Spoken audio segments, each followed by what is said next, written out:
Hello everyone, स्वागत है एक और नए वीडियो में। और आज के वीडियो में हम लोग म्यूचुअल फंड्स के बारे में पढ़ने वाले हैं। एंड इस वीडियो में हम लोग तीन ऐसे म्यूचुअल फंड्स देखने वाले हैं जो मेरे पर्सनल फेवरेट म्यूचुअल फंड्स हैं। एंड ये जो तीनों म्यूचुअल फंड्स हैं, बहुत ज़्यादा चांसेस है कि ये तीनों म्यूचुअल फंड्स बाकी सारे म्यूचुअल फंड्स को जो है वो लॉन्ग टर्म में बीट कर पाएंगे। तो इन तीनों म्यूचुअल फंड्स का हम लोग अच्छे से एनालिसिस जो है वो करते हैं। एंड हम लोग इसमें ये भी देखेंगे कि अगर हमारा प्रायोरिटी सेफ्टी है, जैसे हम लोग क्या है कि हम लोग एज वाइज हम लोग अपना म्यूचुअल फंड सेलेक्ट करते हैं। अगर हम लोग यंगर एज में है तो हम लोग एग्रेसिव जा सकते हैं, एंड एग्रेसिव जाने के साथ साथ ज़्यादा CAGR पे फोकस कर सकते हैं। बट अगर हमारा एज थोड़ा सा ज़्यादा है तो हमारा म्यूचुअल फंड में जो इन्वेस्टिंग होगा वो हमारा थोड़ा सा सेफ्टी के तरफ ज़्यादा प्रायोरिटी रहेगा। तो उसमें हम लोगों को थोड़ा सा सेफर जाना पड़ेगा। एंड उनके लिए क्या क्या म्यूचुअल फंड्स हमको देख सकते हैं वो हम लोग डिस्कस करेंगे। तो आइए हम लोग स्क्रीन पे आते हैं एंड उसका हम लोग डिस्कशन करते हैं। एक बहुत फेमस वेबसाइट है म्यूचुअल फंड एनालिसिस करने का। वो वेबसाइट के बारे में आपको नहीं पता है तो वो वेबसाइट का वो बताते हैं। मॉर्निंग स्टार करके एक वेबसाइट है। इस वेबसाइट पे हमको म्यूचुअल फंड्स का जो डिटेल्स दिखता है वो किसी भी वेबसाइट पे इतना डिटेल में हमको नहीं दिख सकता है। तो सबसे पहले जो मेरे फेवरेट, जो सबसे एग्रेसिव अगर हम बात करें, सेफेस्ट में मेरे फेवरेट है दो म्यूचुअल फंड्स आपको बताते हैं। एक एग्रेसिव में मेरा फेवरेट है एंड एक जो है वो डिफेंसिव में मेरा फेवरेट है। तो डिफेंसिव पहले बता देते हैं कि अच्छा, इस वीडियो में हम लोग ये भी देखने वाले हैं कि क्या हमारा जो पराग पारेख का फ्लेक्सी कैप फंड है, क्या फ्यूचर में भी सेम रिटर्न दे सकता है 19% CAGR जो पास्ट में दिया है। एंड अगर वो नहीं दे सकता तो क्यों नहीं दे सकता, एंड अगर पास्ट में दिया है तो क्यों दिया है, वो सब कुछ हम लोग डिटेल में डिस्कस करने वाले हैं। तो चलिए हम लोग देखते हैं। तो ये एक मेरा फ्लेक्सी कैप का जो एक मेरा सिलेक्शन है, इसका नाम है हीलियोस फ्लेक्सी कैप फंड। ये मेरे सेफ्टी या फ्लेक्सी कैप कैटेगरी में ये मेरा नंबर 1 प्रायोरिटी है। थोड़ा सा हम लोग डिस्कस कर लेते हैं कि क्यों पराग पारेख जो है वो पास्ट में परफॉर्म किया था एंड फ्यूचर में हो सकता है कि सेम तरीके का परफॉर्मेंस जो है वो ना दे पाए। ठीक है, तो चलिए हम लोग एक चीज़ जो है वो समझते हैं एंड हम लोग थोड़ा सा डिटेल डिस्कशन करेंगे। तो जिनको सीखना है, समझना है, वो वीडियो ज़रूर पूरा देखिएगा। एंड जिनको सिर्फ म्यूचुअल फंड का लिस्ट जानना था तो उनके लिए हम आपको बता दें, एग्रेसिव में मेरा सबसे ज़्यादा प्रायोरिटी है माइक्रो कैप म्यूचुअल फंड का, मोतीलाल ओसवाल का। देन हमारा डिफेंसिव में सबसे ज़्यादा मेरा प्रायोरिटी है हीलियोस का फ्लेक्सी कैप फंड। एंड एक मिडल में हम लोग रखते हैं स्मॉल कैप का। ठीक है, तो वो हमारा या तो बंधन बैंक का स्मॉल कैप फंड जो है वो, या टाटा का जो स्मॉल कैप है वो। ठीक है, तो इन चार म्यूचुअल फंड्स को हम लोग ज़्यादा प्रायोरिटी देते हैं। एंड आप लोग इन तीनों चारों को बेसिस पे अपना कॉम्बिनेशन जो है वो बना सकते हैं कि कौन कौन से म्यूचुअल फंड का कॉम्बिनेशन किस तरह के पर्सन के लिए ज़्यादा जो है वो वैलिड रहेगा। ठीक है, तो ये जो हम लास्ट में देखने वाले हैं, बट जिसको सिर्फ लिस्ट चाहिए था वो आपको हम बता दिए। तो चलिए हम लोग देखते हैं। अब हम लोग निफ्टी 50 का थोड़ा सा हम लोग चीज़ जो है वो शेयर करते हैं। एंड आपको पता होगा हमारे चैनल पे कोई भी बेसिक चीज़ें हम लोग ज़्यादा डिस्कस नहीं करते हैं। हम लोग जितने भी चीज़ें डिस्कस करते हैं वो एडवांस लेवल की चीज़ें डिस्कस करते हैं जो यूट्यूब पे जनरली आपको देखने को नहीं मिलेगा। तो इसीलिए इस वीडियो में भी सेम तरीके का कंटेंट जो है वो आपको शेयर करने की कोशिश करेंगे। निफ्टी 50 का एक हम लोग पास्ट का डेटा देखते हैं एंड हम लोग यहाँ से दो तीन चीज़ों के बारे में आपको बताते हैं। EPS का एक बारे में बताते हैं। EPS क्या होता है कि अर्निंग पर शेयर जो है वो, इसको EPS बोलते हैं, राइट। एंड पी रेशियो सबको पता होगा। तो हमको पी से मतलब नहीं, हमको मतलब है कि अर्निंग पर शेयर जो निफ्टी है, निफ्टी का जो अर्निंग पर शेयर है, ठीक है, उसको हम लोग कंपेयर करेंगे एंड देखेंगे कि पराग पारेख म्यूचुअल फंड जो है वो निफ्टी के कंपैरिजन में कैसा रिटर्न दिया है, एंड पास्ट में कैसा दिया था, अभी कैसा दे रहा है, एंड फ्यूचर में कैसा देगा। ठीक है, तो ध्यान समझिएगा, बहुत ध्यान से। तो हम लोग क्या देखने वाले हैं, हम लोग देखने वाले हैं कि निफ्टी में EPS का ग्रोथ कितना हुआ है पास्ट में, ठीक है, एंड अभी कितना हो रहा है। सिंपल हम लोग कैलकुलेशन जो है वो करने वाले हैं। अब हम लोग यहाँ पे पराग पारेख का म्यूचुअल फंड से कंपेयर करेंगे किस चीज़ का, EPS ग्रोथ का निफ्टी में। अब हम लोग ये देखेंगे कि निफ्टी में जो हमारा ग्रोथ हुआ है, इसका मतलब कि हमारे कंट्री का जो टॉप 50 कंपनीज का जो ग्रोथ हुआ है उसके कंपैरिजन में पराग पारेख ने कितना रिटर्न दिया है पास्ट में। ठीक है, तो इस चीज़ को हम लोग देखते हैं। तो पहले हम लोग ऑल करते हैं। ऑल में हम लोग देखेंगे कि 2013 से जो है पराग पारेख जो है वो लिस्टेड है। तो 2013 से हम लोग डेटा देखेंगे, तो मोटा मोटी आपको डेटा दिखाते हैं। 2013 से लेके एंड 2019 के जो टॉप है, 2020 का जो टॉप है, वहाँ तक हम एक डेटा आपको शो करते हैं। तो ये 10 रुपये से स्टार्ट हुआ था इसका AUM, सॉरी इसका जो प्राइस है, एंड NAV बोलते हैं। एंड ये 2020 के टॉप तक 29 पे आया था, ठीक है। तो इसका हम अगर CAGR कैलकुलेट करें, साथ में हम लोग 2013 का भी देख लेते हैं, निफ्टी का पी। तो यहाँ से अगर हम देखें तो 28 मई को अगर हम देखें तो 336 का 336 का हमारा EPS है। एंड यहाँ से अगर हम देखें तो यहाँ से 2020 का जो टॉप था, ठीक है, 2020 के टॉप पे 448 जो है वो हो गया। तो हम लोग इसका पहले CAGR निकालते हैं, 336 से 440, पहले हम लोग उसका CAGR निकालते हैं। 336 से हम लोग उसको ज़ीरो करते हैं, कितने साल लगे हैं? ऑलमोस्ट 7 साल के आसपास लगे हैं 2013 से अगर हम देखें, ठीक है। एग्जैक्टली अगर हम बात करें तो 6 साल, 6.5 साल के आसपास जो है वो लगा है, ठीक है। तो हम लोग 6 से 7 के बीच में हम लोग कैलकुलेट कर लेंगे। अब अगर हम लोग CAGR कैलकुलेट करते हैं तो CAGR हमारा निकल के आता है 336 से 440 जाना है। तो 440 जाने के लिए हमारा कितने परसेंट ग्रोथ होता है?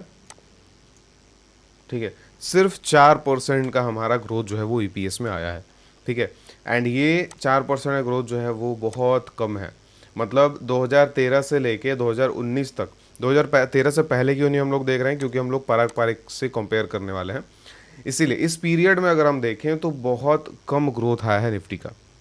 एंड इसी रीज़न से निफ्टी का जो प्राइस है वो भी अगर हम देखें तो 5800 से 12,000 तक गया था, मतलब डबल हुआ था ऑलमोस्ट। तो डबल के आसपास हुआ था। एंड फिर भी 6 साल 7 साल में डबल हुआ था, फिर भी वो वहाँ पे इतना महंगा था, ठीक है। क्योंकि हमारा जो कोर, जो अगर हम बात करें ना कि फंडामेंटल जो है ना वो वही बहुत वीक था। 4% का सिर्फ हमारा ग्रोथ आ रहा था EPS का लास्ट 6 से 6.5 साल में। तो ये काफ़ी कम ग्रोथ है।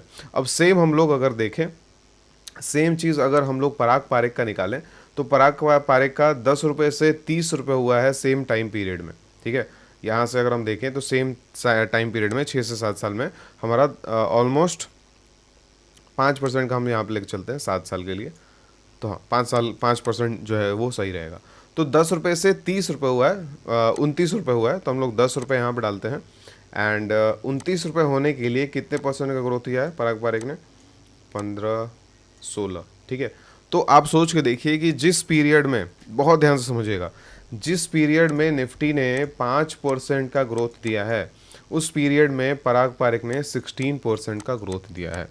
तो क्या ये आउट परफॉर्मेंस है? बिल्कुल है। क्या ये बहुत बड़े मार्जिन से आउट परफॉर्मेंस है? लास्ट 7 साल के लिए 11% का और जो CAGR का जो जंप है वो हमको यहाँ पे दिख रहा है, ठीक है। तो ये बहुत बड़ा जंप है। अब ये सेम चीज़ हम लोग कोविड के बाद भी देखते हैं। तो कोविड के बाद जो है वो हम लोग जो यहाँ से टॉप बना था, यहीं से हम लोग देखने वाले हैं 448 से लेके एंड अभी तक अगर हम बात करें 448 से लेके अभी 1138 के आसपास है हमारा निफ्टी का पी। तो इस पीरियड में अगर हम 5 साल का पीरियड है तो 448 से 1138 हम लोग देखते हैं। यहाँ से लिखते हैं 448 एंड 1138 5 साल के पीरियड में साल है, ठीक है। तो इस पीरियड में हमको कितना जाना है? ऑलमोस्ट 1138 जाना है, ठीक है। तो 1138 जाने के लिए 1138 ठीक है। तो 1150 के आसपास। तो यहाँ पे आपको क्या देखने को मिल रहा है कि कोविड के बाद हमारा निफ्टी का जो ग्रोथ था वो कोविड के पहले 5% का था एंड कोविड के बाद 19% का निफ्टी का ग्रोथ हो गया। मतलब जो कंपनीज जो ग्रो कर रही हैं वो 19% से ग्रो होने लगी हैं कोविड के बाद से, ठीक है। तो ये डेटा बहुत एग्रेसिव तरीके से बढ़ा था, इसीलिए बुल मार्केट जनरली आया था। तो 5% से 19% जब हो गया, अब 16% का पराग पारिक में पहले से एवरेज चल रहा था। तो इसका मतलब उसी रेशियो से अगर हम बात करें तो उसी रेशियो से अगर आप करेंगे तो बहुत ज़्यादा हो जाएगा। बट हम लोग देखते हैं कि पराग पारिक में कितना % जो है वो चेंज आता है। तो पराग पारिक में सेम हम लोग देखते हैं यहाँ से 30 रुपये से लेके एंड अभी हमारा चल रहा है 92 रुपीज़ ऑलमोस्ट। यहाँ पे अगर हम देखें 93 94 का हमारा NAV जो है वो चल रहा है। तो 93 94 से हम लोग देखते हैं 29 या 30 से लेके एंड यहाँ पे हम लोगों को 90 समथिंग का जाना है। तो कितना हुआ 20 21 22 23, ठीक है 23% का। तो अब हमारा जो इस पीरियड में ये जो है वो 23% से ग्रो किया, ठीक है। तो अब इस चीज़ ये कंक्लूजन जो है हम आ गया। ये डेटा आपको हम स्टार्टिंग में ही बता सकते थे बट आपको समझाएं कि हाँ कैसे निकालना है, ठीक है। ये चीज़ें बहुत कम लोग देखेंगे, पता है हमको, बट जो देखेंगे वो उनका कॉन्सेप्ट 100% क्लियर हो जाएगा, ठीक है। तो निफ्टी 2020 से पहले 7 सालों के लिए 5% ग्रोथ दिया था एंड 2020 के बाद नेक्स्ट 5 सालों में 19% का ग्रोथ दिया उसके कंपनीज। एंड पराग पारेख 2020 से पहले 16% ग्रोथ दिया एंड 2020 के बाद 23% ग्रोथ दिया। तो इसका मतलब ये है कि निफ्टी, अच्छा एक और चीज़ समझिएगा, अब ये इस पीरियड में निफ्टी 19% ने ग्रोथ दिया बट ये 23% ग्रोथ दिया। यहाँ पे 4% का हमारा आउट परफॉर्मेंस है, ठीक है, 4% का आउट परफॉर्मेंस, बट लास्ट 7 साल में 11% का आउट परफॉर्मेंस था, ठीक है। क्या था? 11% का आउट परफॉर्मेंस एंड अब है 4% का आउट परफॉर्मेंस। अच्छा अब समझते हैं कि ऐसा क्यों। तो पहला रीज़न है साइज़। पराग पारेख म्यूचुअल फंड का जो साइज़ है वो बहुत बड़ा हो चुका है एंड सिर्फ पराग पारेख का ही हम बात नहीं कर रहे हैं। अगर हम पराग पारेख बोल रहे हैं तो हम जितने भी बड़े म्यूचुअल फंड्स हैं उनका हम बात कर रहे हैं, ठीक है। क्योंकि अब हम लोग एक एग्जांपल समझते हैं। पराग पारेख ऑलमोस्ट 1.8 लाख करोड़ का AUM जो है वो है, एक बार हम लोग देख लेते हैं। 1.15 लाख, सॉरी, तो 1.15 लाख का हमारा AUM है। अब पराग पारेख म्यूचुअल फंड में कितने स्टॉक्स हैं हम लोग ये देखते हैं पहले। 194 स्टॉक्स हैं। अब इतने ज़्यादा स्टॉक्स होने का क्या रीज़न है? उसका ये रीज़न है कि वो लोग जानबूझ के अगर कर रहे हैं तब तो ठीक है, बट उनके पास ज़्यादा फ्लेक्सिबिलिटी नहीं है, ठीक है। क्यों? क्योंकि उनका साइज़ बहुत बड़ा हो गया है। अब फ्लेक्सिबिलिटी क्या मतलब है कि अगर 1 लाख करोड़ का मान लीजिए उनका AUM है, ठीक है, 1 लाख करोड़ में अगर वो चाहते हैं कि 1% किसी कंपनी में डालें विच इज़ 1000 करोड़। अब 1000 करोड़ किसी कंपनी में डालना, ठीक है, बहुत बड़ा बात है। एंड पहला चीज़ कि 1000 करोड़ एक बार पहली बार में तो जाएगा नहीं, एंड दूसरा चीज़ कि 1000 करोड़ जो है ना वो जो निफ्टी 500 के बाहर के कंपनीज हैं उसमें तो वो डाल ही नहीं पाएंगे। सोच के देखिए, निफ्टी 500 का जो लोएस्ट कंपनी है उसका मार्केट कैप है 4000 करोड़। अब 4000 करोड़ के कंपनी में अगर वो 1000 करोड़ डालने का सोचेंगे तो वो कंपनी का 25% एक्वायर जो है वो कर लेंगे, जो कि पॉसिबल नहीं है और ना वो कर पाएंगे। तो इसका मतलब कि निफ्टी 500 के बाहर वो जा ही नहीं सकते। बट क्या कोविड से पहले वो जाते होंगे? डेफिनेटली जाते होंगे। क्यों? क्योंकि उनका साइज़ बहुत कम था एंड साइज़ बहुत कम था तो उनका मार्केट जो AUM है उसका 1% किसी छोटे कंपनीज में डालना उनके लिए कोई बड़ा बात नहीं था एंड इसीलिए उनका जो CAGR वो ज़्यादा था। क्यों? क्योंकि छोटे कंपनीज में वो ज़्यादा एलोकेशन जो है वो बना पा रहे थे। बट अब ऐसा रिस्ट्रिक्शन हो गया है कि वो अगर हम बात करें तो निफ्टी 200 के बाहर वो नहीं जा सकते, ठीक है, इतना रिस्ट्रिक्शन हो गया, ठीक है। क्यों? क्योंकि साइज़। अब 1000 करोड़ का कंपनी खरीदना है, 1000 करोड़ किसी कंपनी में खरीदना है तो उसको कम से कम 40-50 हज़ार करोड़ का कंपनी होना चाहिए, तब उसका 2% 3% बाई कर पाएंगे। तो इतना ज़्यादा रिस्ट्रिक्शन हो गया है और इसीलिए निफ्टी 200 के वो बाहर जा ही नहीं सकते एंड निफ्टी 200 के बाहर वो नहीं जा सकते तो थोड़ा सा आउट परफॉर्मेंस जो है वो डेफिनेटली डिक्लाइन करेगा एंड इस ये जो डिक्लाइन आएगा वो पराग पारेख के जो फंड में जितने भी लोग हैं उनका स्किल का रीज़न नहीं है, उनका जो फ्लेक्सिबिलिटी है वही उनका कम हो गया, ठीक है। तो ये स्किल इशू नहीं है, ये उनका फ्लेक्सिबिलिटी ही कम हो गया। वो अब बहुत कम स्टॉक्स में ही पैसा डाल सकते हैं एंड इसीलिए वो 200 स्टॉक्स में डालें। 200 स्टॉक्स में डालें इसका मतलब कि एवरेज वो 500 करोड़ डाले हैं पर कंपनी में। अब 500 करोड़ कंपनी में एक कंपनी में भी डालने के लिए उनको कम से कम 20 से 30,000 करोड़ का कंपनी चाहिए, तभी उसमें हम 500 करोड़ का पैसा डाल पाएंगे। तो सबसे बड़ा और यही मेन रीज़न है पराग पारेख का कम आउट परफॉर्म करने का इन इन रिसेंट 5 ईयर्स में, कि वो लोग का स्टेबिलिटी फ्लेक्सिबिलिटी बहुत कम हो गया। एंड वो जैसे जैसे आगे बढ़ेंगे और जैसे जैसे बड़े होंगे, वैसे वैसे उनका जो कंपनी का साइज़ है, वो लोग सेलेक्ट करते हैं, वो धीरे धीरे कम होते जाएगा। एंड इसी रीज़न से उनका जो रिटर्न है पास्ट से कम होते जाएगा। ठीक है, तो ये सिंपल सा लॉजिक है।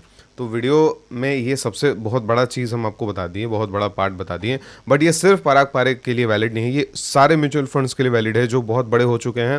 एंड आप लोग अगर उसी में इन्वेस्ट कर रहे हैं, ठीक है, ये सोच के कि सेम रिटर्न आपको मिलेगा, तो ये जो आज हम बताएं ना, ये थोड़ा सा सोचिएगा जो हम आपको बता रहे हैं। ठीक है, तो ये डेफिनेटली 11% का आउट परफॉर्मेंस था पहले, अब 4% का आउट परफॉर्मेंस हो गया। एंड नेक्स्ट 4 साल में हो सकता है कि वो निफ्टी के बराबर ही रिटर्न दे। ठीक है, निफ्टी से 1-2% आगे हो, उससे ज़्यादा ना हो, ये बहुत ज़्यादा चांसेस है इस चीज़ का, 90% चांसेस है। ठीक है, तो ये चीज़ आप लोग आई गेस समझिएगा।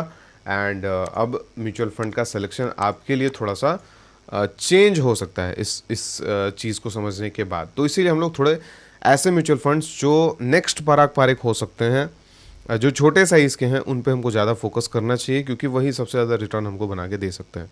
एंड उसी क्राइटेरिया में हम लोग हीलियोस फ्लेक्सी कैप फंड को चूज़ करते हैं, क्योंकि हीलियोस फ्लेक्सी कैप के बारे में आप लोग अगर नहीं जानते होंगे तो आप लोग यूट्यूब पे इनके जो फंड मैनेजर्स हैं उनका इंटरव्यू देखिएगा।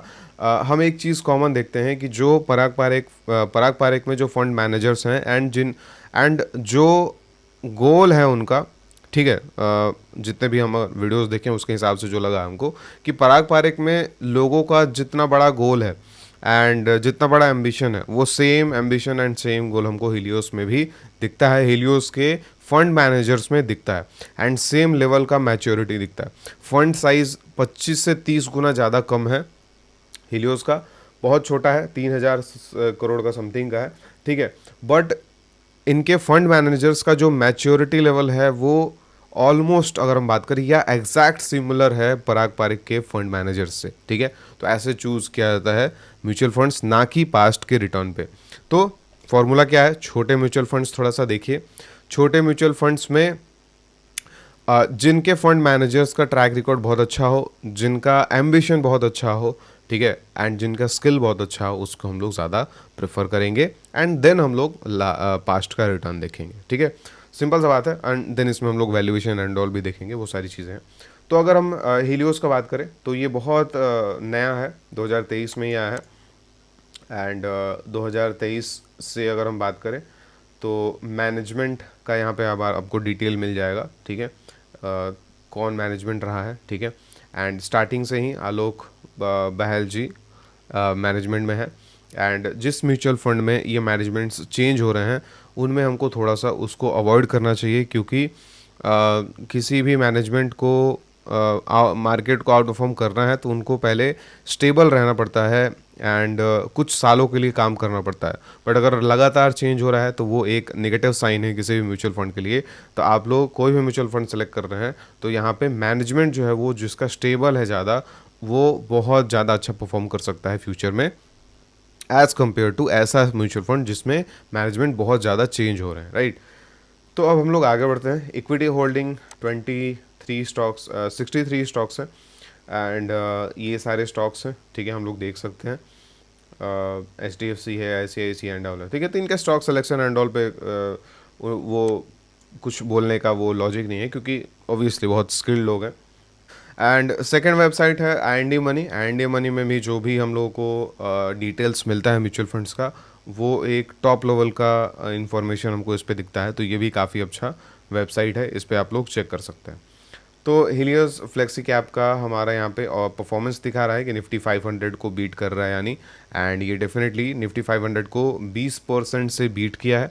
एंड डेफिनेटली ये एक अच्छा म्यूचुअल फंड हम लोग बोल सकते हैं। अब यहाँ पे हम लोग रिटर्न्स एंड ऑल देख सकते हैं। ठीक है, यहाँ पे कैलकुलेट कर सकते हैं ये सारी चीज़ें। देन एसेट एलोकेशन चेंज जो हुआ है क्वार्टरली बेसिस पे, वो भी हम लोग को यहाँ पे दिखता है। देन हमारा सेक्टर एलोकेशन क्या है हीलियोस फ्लेक्सी कैप फंड का, फाइनेंस में, हेल्थ में, टेक में एंड ऑल में, ठीक है। ये सारी चीज़ें भी हम लोग को यहाँ पे देखने को मिलता है। इसके साथ हम लोग को एक और चीज़ जो है वो बहुत इंपॉर्टेंट है, वो है हमारा पी रेशियो। पी रेशियो हमारा म्यूचुअल फंड का ज़रूर देखना चाहिए एंड जिसका भी पी रेशियो ऑलमोस्ट निफ्टी के आसपास है, ठीक है, या निफ्टी 500 के आसपास है, उसको हम लोग को प्रेफर करना चाहिए। जो ज़्यादा महंगा हो चुके हैं उनको थोड़ा सा अवॉइड करना चाहिए। तो अब हम लोग लिस्ट का बात कर लें। आई गेस आप लोग समझ गए होंगे कि किस तरीके के म्यूचुअल्स हम लोग सेलेक्ट करने चाहिए।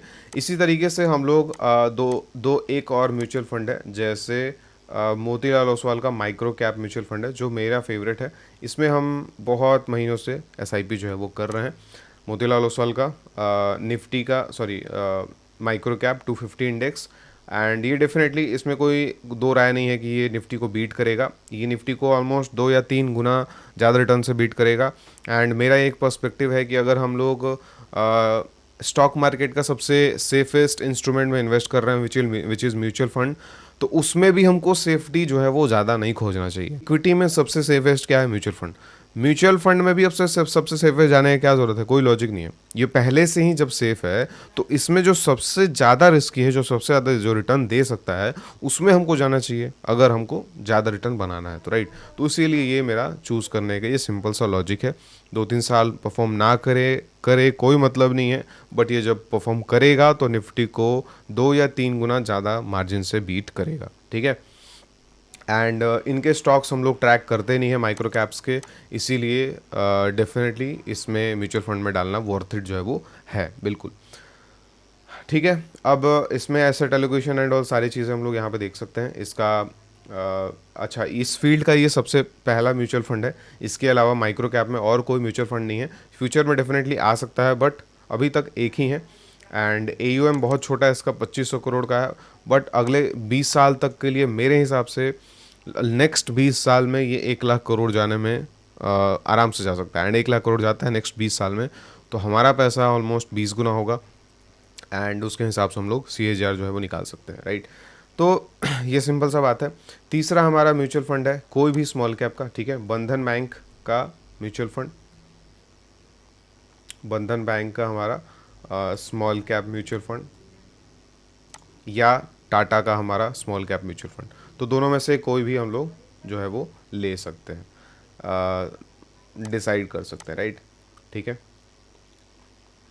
चलिए, अब आपको हम लिस्ट थोड़ा सा बना दें। लिस्ट में हमारा क्या है कि कौन सा म्यूचुअल फंड किसके लिए बेस्ट रहेगा, ठीक है। तो वो हम लोग लिस्ट जो है वो बना देते हैं, सेफ्टी के लिए एंड एग्रेसिव के लिए, हर चीज़ के लिए। एंड अगर आप हमारे कम्युनिटी में रह के हमारे साथ स्विंग ट्रेडिंग एंड इन्वेस्टिंग का जर्नी स्टार्ट करना चाहते हैं, तो डिस्क्रिप्शन में जो हमारा कोर्स का लिंक है वो उससे आप लोग एनरोल कर सकते हैं। इसमें आपको हर तरीके के स्विंग ट्रेडिंग सीखने को मिलेंगे एंड इन्वेस्टिंग सीखने को मिलेंगे, एंड इस चीज़ से हम लोग वेल्थ क्रिएट करने वाले हैं नेक्स्ट फ्यू ईयर्स में।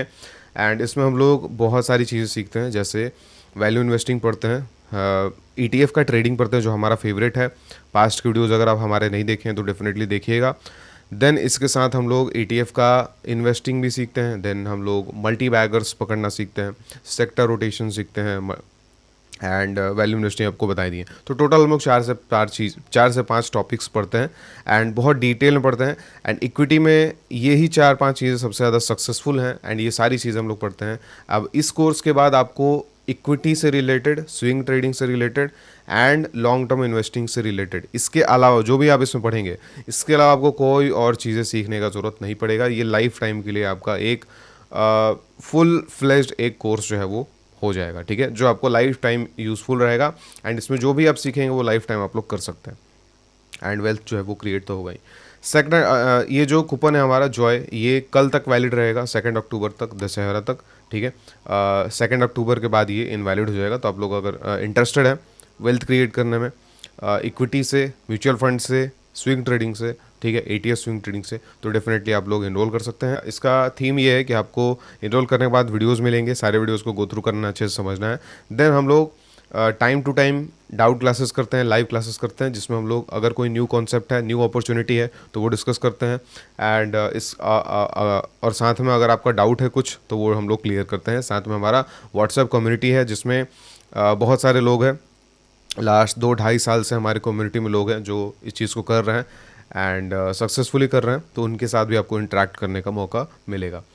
तो हम लोग वीडियो में आगे बढ़ते हैं। अब हम लोग लिस्ट का बात कर रहे थे, लिस्ट हम लोग बना लेते हैं। तो हम लोग 3-4 सेक्शन बनाते हैं। सेफर, तो सिंपल सा हम आपको एक लिस्ट जो है वो शेयर करते हैं, एंड मेरे हिसाब से 3 से 5, उससे ज़्यादा हम लोग को म्यूचुअल फंड्स नहीं रखना चाहिए।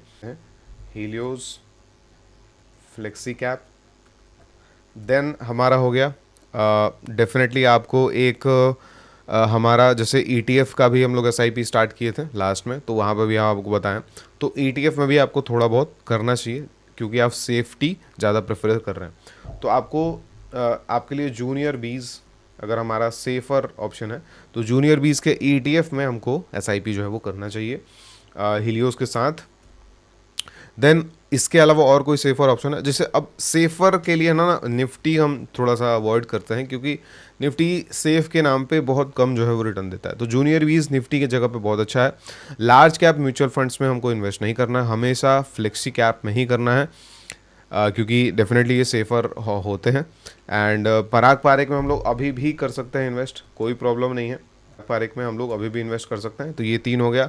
इसके साथ हम लोग को थोड़ा बहुत एलोकेशन मिड कैप और स्मॉल कैप में हम लोग रख सकते हैं। Mid cap and small cap के लिए टाटा का स्मॉल कैप या बंधन का स्मॉल कैप एंड एक्सिस का मिड कैप, इस तरीके से। तो हमारा 4 से 5 हमारा म्यूचुअल फंड का लिस्ट जो है वो कंप्लीट हो गया। एंड जूनियर बीज एक सिर्फ हमारे पास ईटीएफ है। तो अगर हमको एलोकेशन का बात करें, तो हम लोग ऑलमोस्ट सब में, जैसे 5 है हमारे पास, 5 में 20% जो है वो हम लोग कर सकते हैं, कोई ज़्यादा प्रॉब्लम नहीं होगा। अब जो पर्सन मीडियम रिस्क के साथ है, जो एग्रेसिव भी जा सकता है, तो हीलियोस तो हम रखेंगे ही रखेंगे। एंड इसमें हम लोग कंबाइन कर रहे हैं हम लोग कंबाइन कर रहे हैं ईटीएफ और म्यूचुअल फंड्स दोनों को। तो इसमें हीलियोस तो रखें ही हम, साथ में हम इसमें माइक्रो कैप भी रखेंगे, ठीक है, या माइक्रो कैप हम लोग रहने देते हैं क्योंकि आप मीडियम रिस्क पे हैं। तो हीलियोस हो गया हमारा। देन हमारा हो गया अल्फ़ा। अल्फ़ा क्या है? अल्फ़ा एक ईटीएफ है जो काफ़ी एग्रेसिव है एंड काफ़ी अच्छा रिटर्न दे सकता है। देन हमारा हो गया mid cap and small cap, ठीक है, या तो म्यूचुअल फंड या तो ईटीएफ। ईटीएफ भी अगर हम चूज़ करते हैं तो कोई प्रॉब्लम नहीं है। एंड हमारा हीलियोस हो गया, अल्फ़ा हो गया, mid cap, small cap, and 4 ही रखना अच्छा रहेगा। क्यों? क्योंकि हम लोग मीडियम रिस्क जो है वो ले सकते हैं। तो हमारा हो गया 25%, 25%, 25% एंड 25%, ठीक है। इसको थोड़ा सा हम लोग सेफ बनाना चाहते हैं, तो मिड एंड स्मॉल में हम 25% कंबाइन करके डालेंगे। एंड एक और हम लोग कोई म्यूचुअल फंड रख सकते हैं, जिससे थोड़ा सा रिस्क जो है वो कम हो जाएगा, ठीक है। अब जो एग्रेसिव है, जो मेरे जैसे हैं, तो उनके लिए सबसे पहला alpha and micro cap. Micro cap, बस हम बस यही 2 में एसआईपी करते हैं, ठीक है। क्या हम प्रमोट कर रहे हैं एग्रेसिव जाना? बिल्कुल नहीं, बट जो मेरा स्टाइल है वो आपको हम बता रहे हैं। क्यों? क्योंकि मेरा स्टाइल है एग्रेसिव एंड मेरा प्रायोरिटी है रिटर्न्स मोर देन सेफ्टी। क्यों? क्योंकि हम लोग पहले से ही एक सेफ़र चीज़ में इन्वेस्ट कर रहे हैं। एंड अगर हमको इस चीज़ में लमसम पैसा डालना होता, तो हम लोग डेफिनेटली इसमें हम लोग ये दोनों चूज़ नहीं करते। बट हम एसआईपी कर रहे हैं, तो एसआईपी करने के लिए कितने भी बड़े और कितने भी वॉलेटाइल इंस्ट्रूमेंट में हम लोग एसआईपी करते हैं, तो भी हमको कोई प्रॉब्लम जो है वो नहीं आता है। एंड फ्यूचर में जब भी प्राइस ड्रॉप करता है, तो हम इसमें एग्रेसिव जो है वो बाई करते हैं, राइट। तो ये जो है वो मेरा प्रायोरिटी है। हम आपको बोलेंगे मेरे जैसा मेरे जैसा एग्रेसिव मत जाने की कोशिश कीजिएगा। क्यों? क्योंकि मेरा रिस्क एपेटाइट अलग है। एंड हो सकता है कि जब ये क्रैश कर जाए, जैसे जब मार्केट क्रैश करेगा तो क्या होगा? मार्केट क्रैश करेगा तो ये सारे म्यूचुअल फंड जो है वो 40%, 50% गिरेंगे, बट ये दोनों जो है वो 60%, 70% भी गिर सकते हैं, ठीक है। तो ये रिस्क एपेटाइट होता है। बट म्यूचुअल फंड्स है और हम लोग बाई कर लेंगे, फ्यूचर में और ऊपर चला जाएगा। तो ये माइंडसेट जो है वो थोड़ा सा है हमारा इसमें, बस, ठीक है। बट रिस्क ऑलमोस्ट डबल है सेफर और मीडियम म्यूचुअल फंड से एग्रेसिव में, डबल, ठीक है। तो हम एज फैक्टर अगर हम बात करें, तो 20 से 30 मैक्सिमम, ठीक है। 30 से अब इसमें एज थोड़ा सा डिफाइन करना मुश्किल है।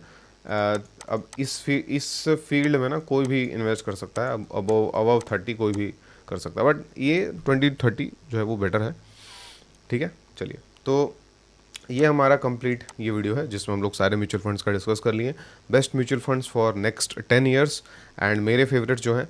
एंड सबसे इम्पॉर्टेंट मेरे हिसाब से सबसे इम्पॉर्टेंट है कि जो हम पराग पारिक का जो चीज़ आपको बताया है वो सबसे इम्पॉर्टेंस रखता है, क्योंकि आपका कॉन्सेप्ट उसमें क्लियर हो रहा है। ठीक है, तो चलिए फिर हम लोग मिलते हैं नेक्स्ट वीडियो में। एंड अगर आप इंटरेस्टेड हैं हमारे कम्युनिटी में रह के और सीखना और आगे बढ़ना, तो आप डेफिनेटली कोर्स को इनरोल कर सकते हैं। Thank you so much.